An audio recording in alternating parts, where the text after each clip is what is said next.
ಮೇಲೆ ಉಪಸ್ಥಿತರಿರುವಂತಹ ಪರಿಸರದ ಸಂರಕ್ಷಣೆಗಾಗಿ ದೂರದಿಂದ ಆಗಮಿಸಿರುವಂತಹ ಎ.ಟಿ. ರಾಮಸ್ವಾಮಿ ಸರ್ ಹಾಗೂ ಇನ್ನಿತರ ಅನೇಕರು, ಯಾಕೆಂದ್ರೆ ಎಲ್ಲರದ್ದು ಹೆಸರು ಹೇಳಿದ್ರೆ ಸಾಕಷ್ಟು ಸಮಯ ಆಗುತ್ತೆ.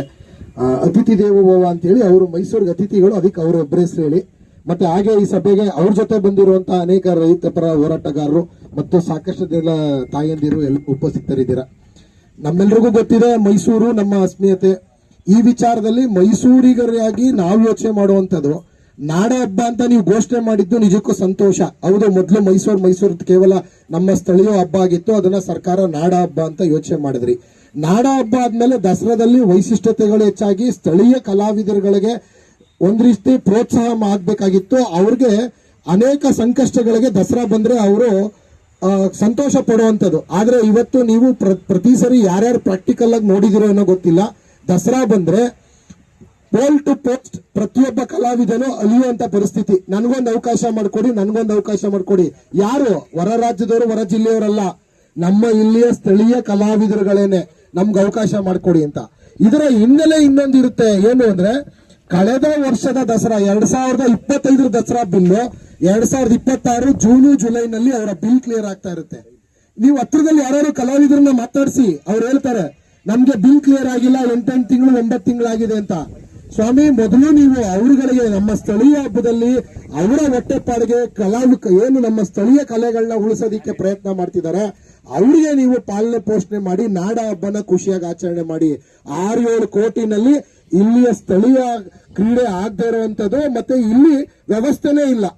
ಒಂದು ಕಂಬಳಕ್ಕೆ ಬೇಕಾಗಿರುವಂತ ಯಾವ ರೀತಿಯ ಒಂದು ಪ್ರಾಕೃತಿಕವಾದಂತ ವ್ಯವಸ್ಥೆನೇ ಇಲ್ಲದಿರೋ ಜಾಗದಲ್ಲಿ ಕೃತಕವಾಗಿ ಸೃಷ್ಟಿ ಮಾಡಿ ಇಷ್ಟೆಲ್ಲ ಹಣವನ್ನು ವ್ಯಯಿಸಿ ಮಾಡಿ, ಮತ್ತೆ ದಸರಾ 9 ದಿನಾನು ಜಾಮ್ ಪ್ಯಾಕ್ ಆಗಿದೆ. ಈಗಲೇ ನೋಡಿ, ಪ್ರತಿದಿನ ಪ್ರತಿ ದಸರಾದಲ್ಲಿ ಸಾಕಷ್ಟು ಕಾರ್ಯಕ್ರಮಗಳಿದೆ, ಯಾರಿಗೂ ಪುರ್ಸೋತಿರಲ್ಲ.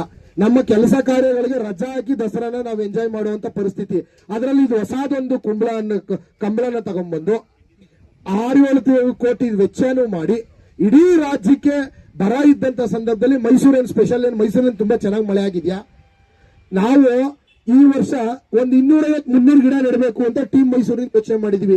ನಮ್ಮ ಮನೆಯಲ್ಲಿ 160-170 ಗಿಡಗಳಿದೆ, ಕೇವಲ 60-70 ಗಿಡ ನೆಡಕ್ ಅಷ್ಟೇ ಆಗಿದ್ದು. ಯಾಕೆಂದ್ರೆ ನಾವು ಎಲ್ಲೇ ಗಿಡ ನೆಡಕ್ ಹೋದ್ರೆ ಅಲ್ಲಿ ಸ್ಥಳೀಯರು ನಮ್ಗೊಂದು ಪ್ರಶ್ನೆ ಮಾಡ್ತಿದ್ದಾರೆ, ಸರ್ ಮಳೆ ಬರ್ತಾ ಇಲ್ವಲ್ಲ ಸರ್, ಏನ್ ಮಾಡೋದು ಈ ಗಿಡಕ್ಕೆ, ಏನ್ ಮಾಡೋದು? ನಮ್ಮ ಮನೇಲಿ ಇದ್ರೆ ಕಾಂಪೌಂಡ್ ಅಲ್ಲಿ ನಾನು ಹೆಂಗೋ ಪೈಪಲ್ಲಿ ನೀರ್ ಹಾಕ್ಬೋದು, ಆದ್ರೆ ರಸ್ತೆಯಲ್ಲಿ ನೆಟ್ಬಿಟ್ರೆ ಏನಾಗುತ್ತೆ ಅನ್ನೋ ಯೋಚನೆ ಮಾಡೋ ಪರಿಸ್ಥಿತಿನಲ್ಲಿ ಇರ್ಬೇಕಂದ್ರೆ ಇವರು ಕಂಬಳ ಮಾಡಿ ಇಲ್ಲಿ ನೀರಿದ್ಯಾ, ಇಲ್ಲೇನಾದ್ರು ಕೆರೆ ಕಟ್ಟೆ ಇದೆಯಾ, ಏನಿದೆ ಗದ್ದೆ? ಅದಕ್ಕೆ ಬೇಕಾಗಿರುವಂತ ಯಾವುದೇ ರೀತಿಯ ಪೂರಕ ಪರಿಸ್ಥಿತಿ ಇಲ್ಲದಿದ್ರು ಕೇವಲ ಹಠ ಬಿದ್ದು ಸಮಾಜಕ್ಕೆ ದಿಕ್ ತಪ್ಪಿಸುವಂತ ಕೆಲಸ. ಇವತ್ತು ಮೊನ್ನೆ ಪತ್ರಿಕೆಗಳಲ್ಲಿ ಸೈಕಲ್ ವೆಲೋಡ್ರೋಮ್ 2023ರಲ್ಲಿ 3.25 ಕೋಟಿ ರೂಪಾಯಿನಲ್ಲಿ ಮೈಸೂರಿನಲ್ಲಿ ಸೈಕಲ್ ವೆಲೋಡ್ರೋಮು ಮತ್ತೆ 8 ಕಿಲೋಮೀಟರ್ 9 ಕಿಲೋಮೀಟರ್ ಸೈಕಲ್ ಟ್ರ್ಯಾಕ್ ಮಾಡ್ತೀವಿ ಅಂತ ಹೇಳಿ 3.25 ಕೋಟಿ ರೂಪಾಯಿನ ಹೊಳೆಯಲ್ಲಿ ಹುಣಸೆಹಣ್ಣು ತೆಗೆದುಬಿಟ್ರು. ಇತ್ತೀಚೆಗೆ ನಾನು ಸಹ ಮಾಧ್ಯಮದಲ್ಲಿ ಅದ್ರ ಬಗ್ಗೆ ಆಗ್ರಹಿಸಿದ್ದೆ. ಸರ್ಕಾರ ಅವತ್ತು ಸೈಕಲ್ ಟ್ರ್ಯಾಕ್ ಅಂತ ಹೇಳಿ ಏನು ಝಾನ್ಸಿ ಲಕ್ಷ್ಮೀಬಾಯಿ ರೋಡ್ ಇರ್ಬೋದು, ವಿಶ್ವಮಾನವ ಡಬಲ್ ರೋಡ್ ಇರ್ಬೋದು, ಸೀತಾ ವಿಲಾಸ್ ರಸ್ತೆ ಇರ್ಬೋದು, RTO ರಸ್ತೆಯಲ್ಲಿ ಇರ್ಬೋದು, ಪ್ಲಾಸ್ಟಿಕ್ ಒಂದು ಡಿವೈಡರ್ ರೀತಿನಲ್ಲಿ ಹಾಕ್ಬಿಟ್ಟು ಇವತ್ತು ಆ ರಸ್ತೆಗಳಲ್ಲಿ ಅದರ ಪರಿಸ್ಥಿತಿ ಏನಾಗಿದೆ? ಕೇವಲ 3 ವರ್ಷಕ್ಕೆ 3 ಕೋಟಿನ ಒಳಲ್ ಹುಣಸೆಹಣ್ಣು ತೆಗೆದಿದ್ದು, ಅಲ್ಲಿಗೆ 1 ವರ್ಷಕ್ಕೆ 1,20,00,000 ರೂಪಾಯಿ ರೀತಿ ವೇಸ್ಟ್ ಮಾಡಿದೀರಾ. ಸಾರ್ವಜನಿಕ ತೆರಿಗೆ ಹಣ ಅಲ್ವಾ ಸ್ವಾಮಿ? ಮೂಲಭೂತ ಸೌಕರ್ಯಗಳು ಕೊಡ್ತಾ ಇಲ್ಲ. ಇಲ್ಲಿ ರಿಂಗ್ ರೋಡ್ ಇಂದ ಸುತ್ತ ಇರುವಂತ ಅನೇಕ ನಿವಾಸಿಗಳು ಬಂದಿದ್ದಾರೆ, ಅವರು ಕೇಳಿ ಇವತ್ತು UGD ಸಮಸ್ಯೆಗಳನ್ನ ಬಗೆಹರಿಸಿಲ್ಲ, ಕುಡಿಯೋ ನೀರಿನ ಸಮಸ್ಯೆಗಳನ್ನ ಬಗೆಹರಿಸಿಲ್ಲ, ಅನೇಕರು ಬೋರ್ ಆಗ್ತಿದ್ದಾರೆ. ಈ ತರದ್ ಮಾಡಿ 6-7 ಕೋಟಿ ರೂಪಾಯಿನ ದಯವಿಟ್ಟು ದಸರಾದಲ್ಲಿ ತಗೊಂಡ್ಬಂದು ಹಾಳು ಮಾಡಬೇಡಿ. ಸಾರ್ವಜನಿಕರು ಮೈಸೂರಿಗರ ಭಾವನೆಗೆ ವಿರುದ್ಧವಾದಂತ ಆಚರಣೆ ಮಾಡೋದು ಎಷ್ಟು ಸರಿ? ಹೌದು, ನಾಡ ಹಬ್ಬ ಅಂತ ಘೋಷಣೆ ಮಾಡಿದೀರಾ, ಆದ್ರೆ ಇವತ್ತು ನಾವು ಇಲ್ಲಿ ಇರೋ ಬಹುತೇಕ ಜನ ಮೈಸೂರಿಗರು ನಾವೆಲ್ಲರೂ ವಿರೋಧ ಮಾಡ್ತಿದ್ದಂತ ಸಂದರ್ಭದಲ್ಲಿ ಆಡಳಿತ ವ್ಯವಸ್ಥೆಯಲ್ಲಿ ಕೂತಿರೋರು ಜನರ ಭಾವನೆಗಳಿಗೆ ಬೆಲೆ ಕೊಡಬೇಕು, ಜನರ ಅಸ್ಮಿಯತೆಗೆ ಬೆಲೆ ಕೊಡಬೇಕು. ನಾವು ಯಾವ ಕಾರಣಕ್ಕೆ ಕೇಳ್ತಿದೀವಿ ನನ್ನ ಆಲೋಚಿಸಿ ದಯಮಾಡಿ ಹಠ ಬಿಡಬೇಡಿ. ಹಠ ಬಿಡಕ್ಕೆ ಸನ್ಮಾನ್ಯ ನೂತನ ಮುಖ್ಯಮಂತ್ರಿಗಳೇ, ಇನ್ನೂ ಸಮಯ ಇದೆ, ಇನ್ನು ನಿಮ್ಮ ಮುಂದೆ 1.25 ವರ್ಷ ಇದೆ. ರಾಜ್ಯಕ್ಕೆ ಆಗ್ಬೇಕಾಗಿರುವಂತ ಅನೇಕ ಕೆಲಸಗಳಿದೆ.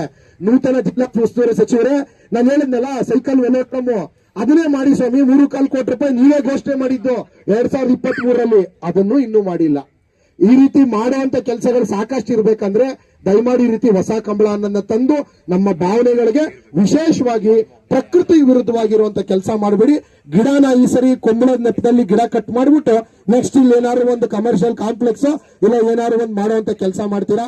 ದಯಮಾಡಿ ಆ ರೀತಿ ಮಾಡಬೇಡಿ ಅಂತ ಈ ಸಂದರ್ಭದಲ್ಲಿ ಟೀಮ್ ಮೈಸೂರು ವತಿಯಿಂದ ಏನು ಪರಿಸರವಾದಿಗಳು ತಗೊಂಡಿರುವಂತ ಎಲ್ಲ ಹೋರಾಟಕ್ಕೂ ನಾವು ಸಹ ನಿಮ್ ಜೊತೆ ಕೈ ಜೋಡಿಸ್ತೀವಿ ಅಂತ ನಿಮ್ಗೆ ವಿಷಯ ಬೆಂಬಲವನ್ನು ಸೂಚಿಸ್ತಾ ನನಗೆ ನನ್ನ ತಂಡದ ಪರವಾಗಿ ಭಾವನೆಯನ್ನು ಹಂಚಿಕೊಳ್ಳೋದಕ್ಕೆ